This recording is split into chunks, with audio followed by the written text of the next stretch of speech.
Un jour, quand j'étais encore un faux prophète, nous pouvions même aller au cimetière de Langata. Je mentionne ce nom parce que c'est un endroit très connu. C'est un cimetière très connu au Kenya, à Nairobi en fait. C'est là que nous pouvions aller acheter des parties de corps morts de personnes enterrées ou d'autres.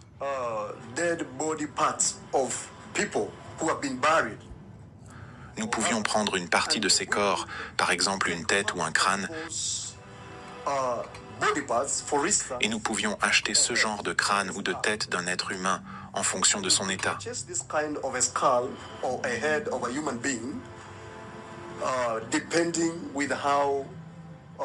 Peut-être qu'il n'était pas encore pourri, qu'il ne ressemblait pas encore à un crâne. Nous pouvions négocier en fonction de l'état de fraîcheur du crâne, comme s'il n'était pas trop pourri. Ensuite, nous pouvions utiliser ce genre de crâne du cimetière pour obtenir de l'argent des membres de notre église ou des visiteurs qui venaient à notre église.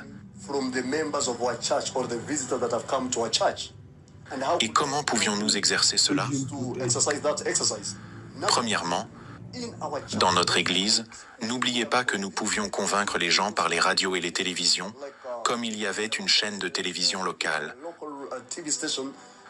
Une chaîne locale où nous diffusions nos programmes. Elle s'appelait UTV et bien d'autres encore. Nous pouvions diffuser des programmes et convaincre nos téléspectateurs que nous avions des capacités spirituelles pour voir des choses dans le domaine spirituel. Nous étions de vrais prophètes. Par exemple, je me souviens d'un endroit appelé le comté de Kiambu. Et c'est là que nous avons organisé une arnaque. Une certaine dame est venue à notre église. Elle était très riche et nous avons envoyé l'un de nos mercenaires. Il y avait des personnes que nous pouvions utiliser, mais elles n'étaient pas dans notre église. Ces mercenaires étaient ceux que nous pouvions engager pour accomplir ces missions dangereuses. La plupart d'entre eux étaient des gangsters, des criminels, et ainsi de suite. Ce sont ces personnes que nous pouvions utiliser pour aller prendre ce crâne et suivre ce membre qui était venu dans notre église ou l'un de nos membres de l'église.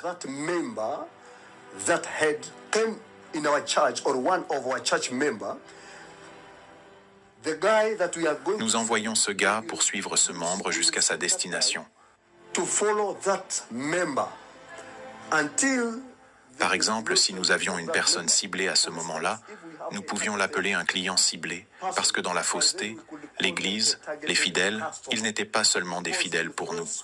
À ce moment-là, ils étaient des clients parce que nous savions comment leur soutirer de l'argent. Et l'un des objectifs de la fausseté est de s'assurer qu'ils rassemblent un grand nombre de personnes.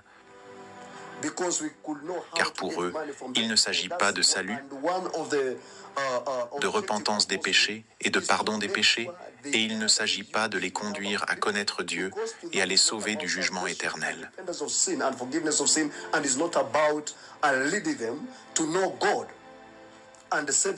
Pour un faux prophète, il s'agit de savoir comment ils peuvent acquérir des richesses de ces personnes qui viennent dans leurs églises. Je me souviens aussi, en racontant cette histoire, d'une dame. Nous avons demandé à une certaine dame de venir dans notre bureau et nous lui avons dit que nous voulions prier pour elle. Voici ce que nous avons dit à la dame. Nous voulons prier pour vous, mais nous voulons qu'après cette prière... Je me souviens aussi, en racontant cette histoire, d'une dame. Nous avons demandé à une certaine dame de venir dans notre bureau et nous lui avons dit que nous voulions prier pour elle. Voici ce que nous avons dit à la dame. Nous voulons prier pour vous, mais nous voulons qu'après cette prière, vous rentriez directement chez vous. Ne vous arrêtez nulle part. Nous lui avons donné des conditions à cause de la tromperie que nous avions planifiée. Le but de lui dire de rentrer directement chez elle était de pouvoir envoyer un des mercenaires pour la suivre, pour connaître sa maison. Et c'est ce qui s'est passé.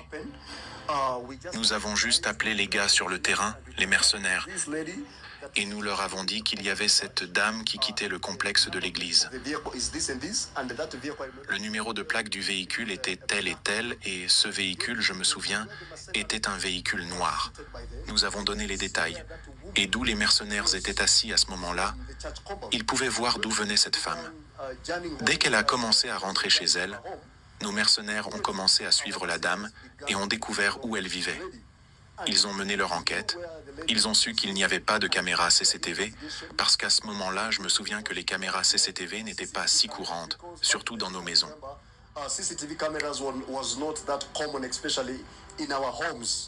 Alors, ils ont enquêté et obtenu les informations, et ils ont su à quel point la maison de cette dame était sécurisée. C'est alors que nous sommes allés acheter ce crâne, et nous avons mobilisé nos mercenaires. Nous les avons envoyés escalader la clôture de la maison de cette dame. Send them to climb over the fence of that lady's home, and they went and they planted that skull and some. Et n'oubliez pas, il y a un produit chimique que nous pouvions accompagner dans ce crâne. Nous pouvions le mettre dans les yeux du crâne. Ce produit chimique, pour ceux qui ont fait de la chimie, ils se souviendront de ce produit chimique. Il s'appelle permanganate de potassium.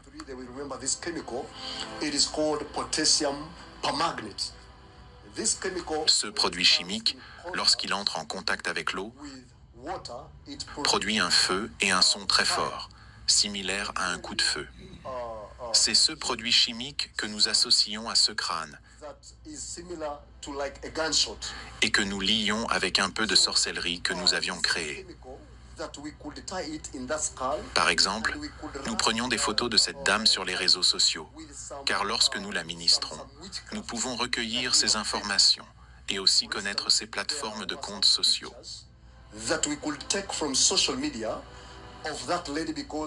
Immédiatement, cet homme nous guidait jusqu'à l'endroit où nous devrions nous arrêter.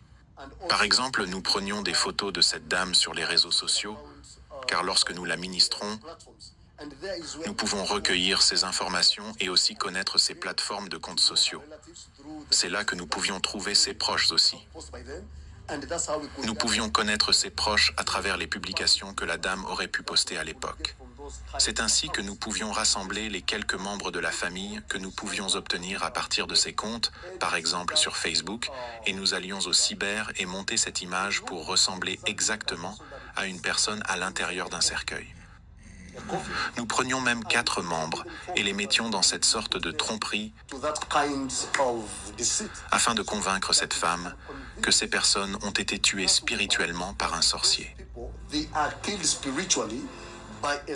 Avant d'atteindre ce point que j'expliquerai, et après que les mercenaires aient terminé de creuser le sol et aient planté le crâne dans le sol, nous attendions 1 ou 2 semaines pour que la pluie puisse peut-être tomber. Que la pluie tombe sur ce sol pour que ce crâne et le sol soient plus connectés ou pour être plus durs l'un envers l'autre. Maintenant, après la journée que nous avons planifiée, Bien, j'espère que vous avez écouté la voix de ce faux prophète et puis son témoignage. Donc abonnez-vous massivement pour la suite. Ciao.